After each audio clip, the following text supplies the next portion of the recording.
ଆଲୋ ବୁଢୀ ମାଉସୀ କୁଆଡେ ଯାଉଛ? ଏଇଠି ତ ବ୍ୟାଙ୍କକୁ ଆଉ କଣ ଖାଇଦେବି? ଖାଇନି କିଛି ଆଉ ଆସୁନ କଣ ଟିକେ ଖାଇଦେଇକି ଯିବା। ଖାଇବି କଣ? ଆଉ ଏମିତି ପଳେଇବା ନା ଗାଡିରେ ନେଇ ଛାଡିଦେଇକି ଆସିବେ? ଘରକୁ ଗଲେ ମଉସା ଡାକିବ କଣ ବା ସେଥିର ଖସି ଯାଉଛି ପ୍ୟାଣ୍ଟ ଖସିବ ନା ମୋର ଲୁଗା ଖସିବ ନହେଲେ ମୋ ସାୟା ଖସିବ ମୋ ପାଟିରୁ ଶୁଣୁଛ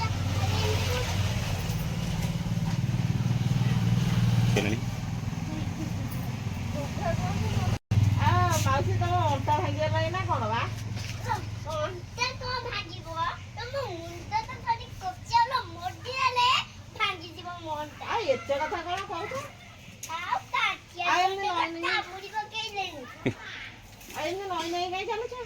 ଆଲୋ ମୁଁ ତ ଗୋଟେ ବୁଢୀ ମାଉସୀ ନଈ ନେଇ ଚାଲିବିନି କଣ ଠିଆ ହେଇ ଚାଲିବି? ଏ ବାପ ତମେ କଳି କଲା ଆସିଲ କଣ ଠିଆ ହେଇଯାଉଛ? ଆଉ ଅଣ୍ଟା ପିଠି କଣ ହେଇଯିବ ବା? ଆଲୋ ମୋ ଅଣ୍ଟା କଣ ହବ ତମ ଅଣ୍ଟା କଣ ହବ?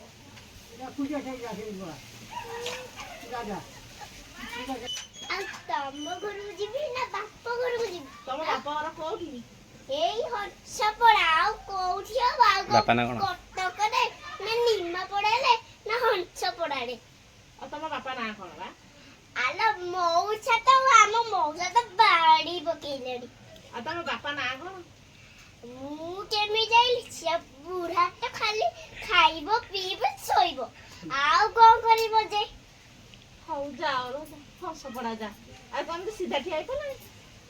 ଛିଡା ଛିଡା ନା ମୋ ମୁଣ୍ଡ ଛିଡା। ଯାଅ ଯା ଯା। ଡାକିକି ହଂସପଡା ଚାଲିଛ? ତମ ବାପା ନାଁ କଣ? ବାପା ନାଁ ତ ବୁଢା ମଉସା। କି କଣ ଡାକୁଛ ନା ଡାକି ଡାକୁନ?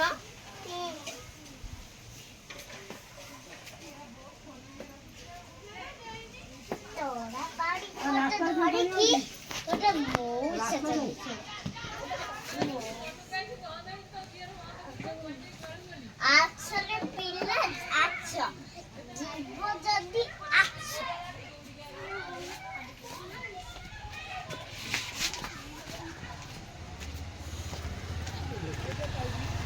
ବାପଘରକୁ ଯଦି ଯିବା ଆଛ ନହେଲେ ତମ ଘରକୁ ଯାଅ।